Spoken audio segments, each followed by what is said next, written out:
There is now a growing collection of photographs and documents in the Eagle archives. Here is a selection of village history photographs along with memories and stories that village residents would like to share with you.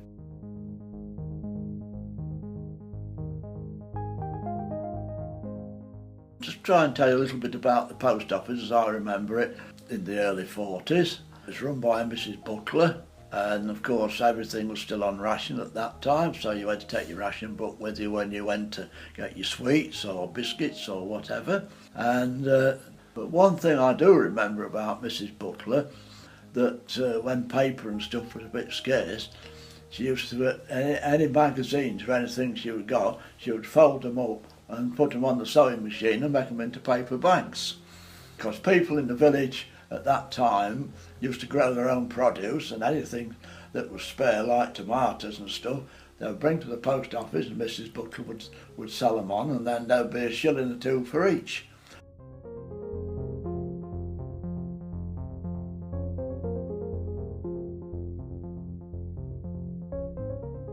Beehive Cottage. It stood on the left-hand side of the narrow lane that runs along the railway line to Eagle Barnsdale. Reverend W.D. Shepherd described it in 1930s as a perfect square, rather squat little house, with a roof going up to a point exactly in the middle.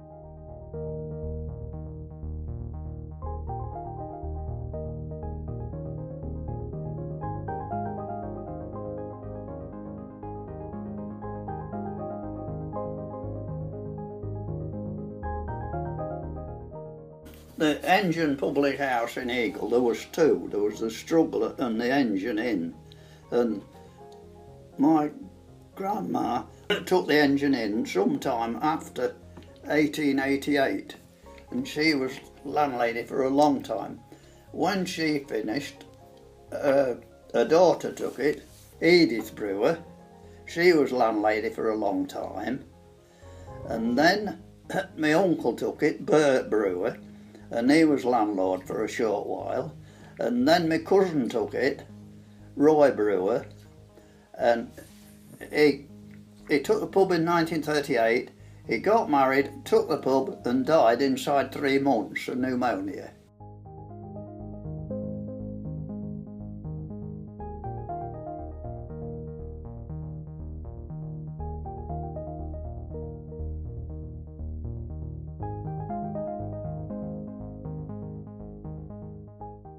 The Jungle, down Harby Lane, was built about 1820 by Squire Collett of Swinethorpe. The doors and windows were made to look like hollows in trees, which peeped through a mass of ivy covering the house.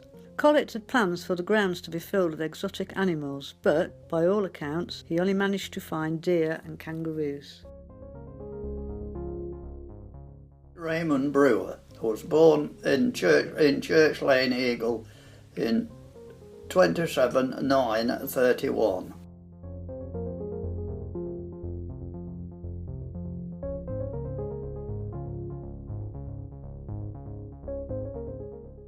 We had a butcher shop, and it was in my front room, and he was called Mr. Peppertine, and he was very clean, but the smell of meat was terrible.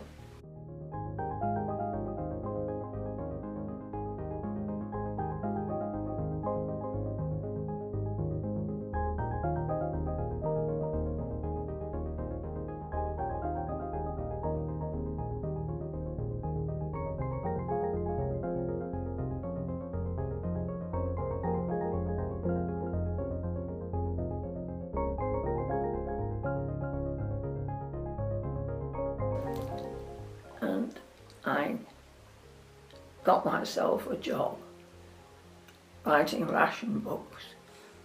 We were taken to write ration books, and then I found out there was a job going, so I took it from there, and I worked there. The food office was in the Con Club on Silver Street, and I worked there and until the established civil servants came in, And they started asking us questions. And I said to them, "You're established civil servants, you should know. I'm not telling you anything." And I just left.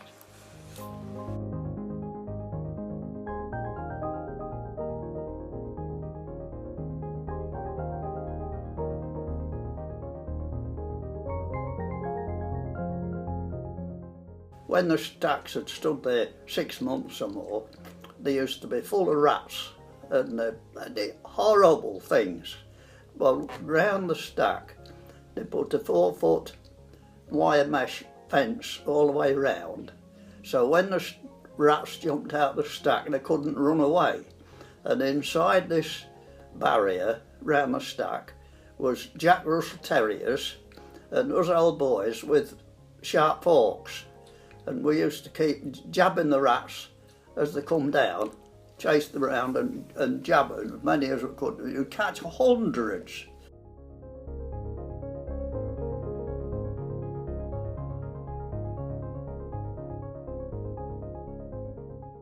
We kept two cattle, two beasties, and I fed them all summer to show them at Lincoln Fat Stock. We used to walk them up and down the village street, getting used to being on a halter and being led. It was fine. My husband led the heifer because she would suddenly shake her head and jump about, but the steer was pretty quiet, and we went to Lincoln Fat Stock to show them.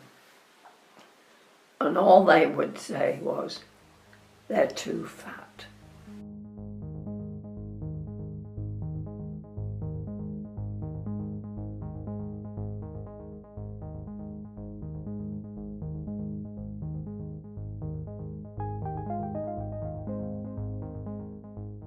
Mary Dawson, shop owner from 1978 to 1987. As far as we are aware, there has been a trading shop on this site since 1868.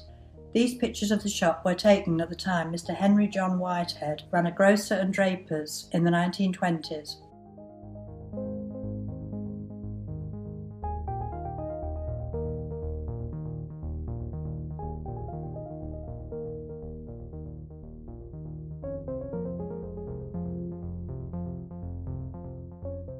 There was two shops in the village. There was a shop where they sold everything, and then there was a post office. It was the old wooden shack next to the memorial.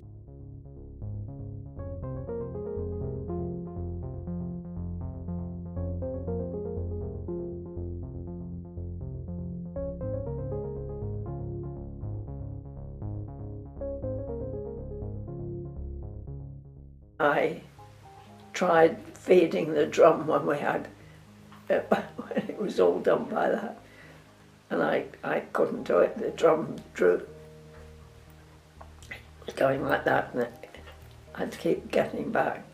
So I swapped with the land girl we had, and I went into what they call a pult hole. That was the dirtiest job, particularly if it was barley. Didn't mind wheat. What was that job doing then? Cleaning out this, what was coming out of the butter machine. The straw went up the elevator, but the pult hole had all the rubbish. And barley was horrible because it was prickly.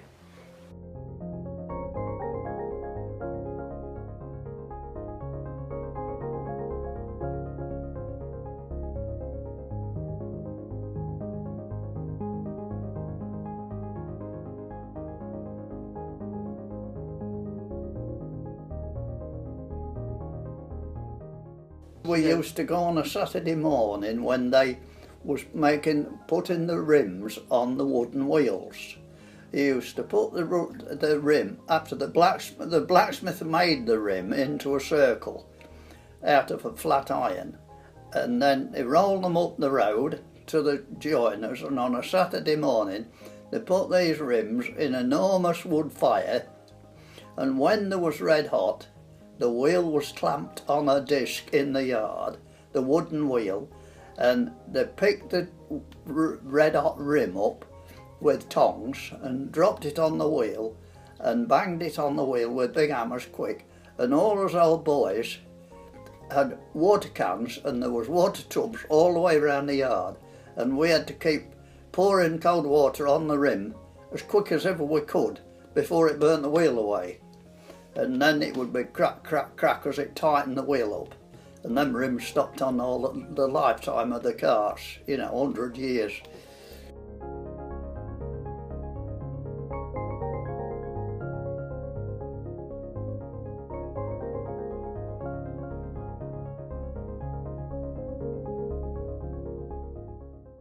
Eagle Vicarage. In 1875, the Reverend Thomas Kirk was appointed resident vicar of Eagle. Thomas Kirk lived at Excelsior House while his imposing new vicarage was built. It was finished in 1879. The Reverend Macartney was the last vicar to reside at the vicarage. In 1955, the vicarage was sold and became a private residence. The Compton family from Thorney came to live there.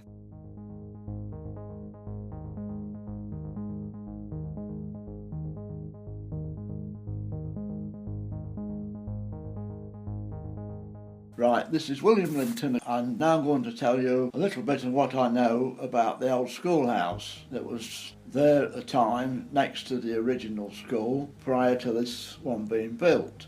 As I recall, it was a one up, one down with another building room at the end, which was the school room, and I believe, if I'm right, in thinking that you had to pay a penny a week that time to go to school.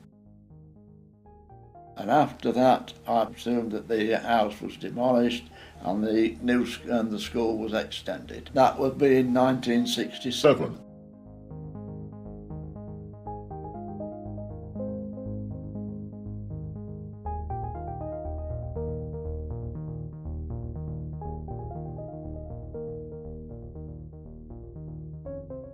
Father, being a captain in the he was a captain at his school at Dunstan. He went to Dunstan, and he was made captain there. And so wherever you went, you always had that. And when we needed a home guard, my father took over.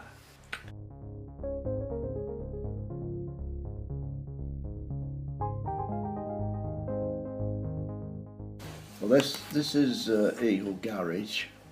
I'm on the picture. I'm the one standing behind Arthur Lane, and the other one is less footed.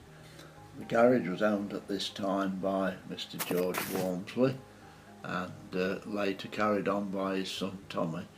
This would be around about the late 1960s. So we're looking at the younger Arthur Lane and the younger William Linton. In our village was self-sufficient, because we had just the two men in particular, the blacksmith and the joiner. The two men between them did everything, and any repairs in the village, between them they mended. 5 rows based on Eagle Moor. There were 5 cottages in one row, and then there was an odd cottage on its own. People who lived in the cottages at this time, there were some people called Meall and Bill Lanes and a lady called Sarah Blackburn. This is a photograph of the British Legion Gala, and I am the girl standing next to the rifle range. I was then Mary Gavin. I think this would be around 1959.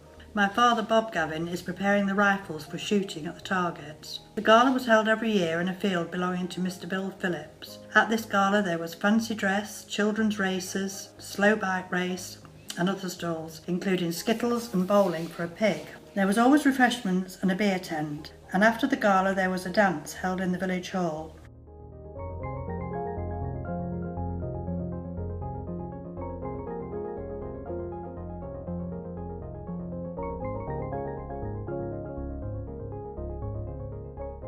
The village at that time was pretty good village actually. It was quite nice in my early days, and people were very friendly, and you could go out and walk around the fields. The farmers didn't mind in them days, not like now, but it was a lot more relaxed and a happy community to be in.